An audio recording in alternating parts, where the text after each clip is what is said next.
இயேசுவே உம்மை வணங்குகிறோம், எம் வாழ்வை உமக்கு அளிக்கின்றோம், உம்மை அன்பு செய்கின்றோம்.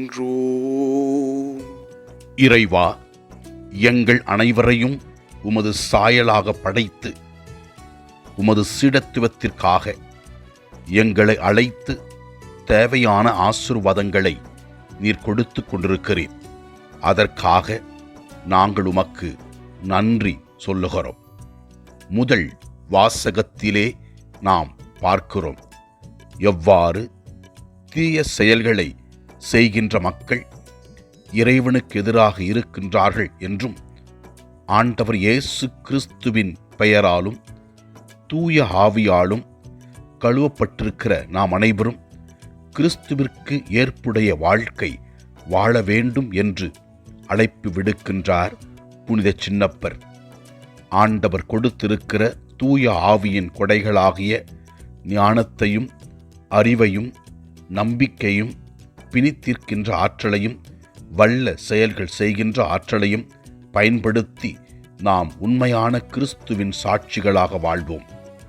நற்செய்தி வாசகத்திலே இயேசு கிறிஸ்து இரவெல்லாம் ஜெபித்துவிட்டு தனது 12 அப்போஸ்தலர்களை தேர்ந்தெடுக்கின்றார்.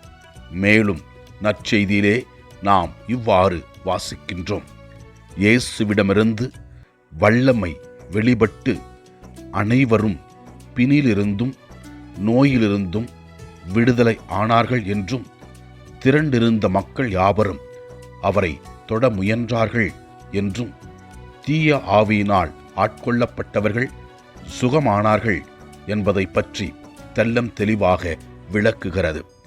ஆண்டவரே, உம்மால் தேர்ந்தெடுத்து கொள்ளப்பட்டிருக்கிற நாங்கள் உமக்கு ஏற்றவர்களாக சாட்சிய வாழ்வு வாழ எங்களுக்கு அருள்தாரும். ஆண்டவரை நோக்கி நமக்காகவும் நம் குடும்பத்தில் உள்ளவர்களுக்காகவும் நம்மிடத்திலே யாரெல்லாம் ஜெபத்தை கேட்டார்களோ அவர்களுக்காகவும் ஜெபிப்போம்.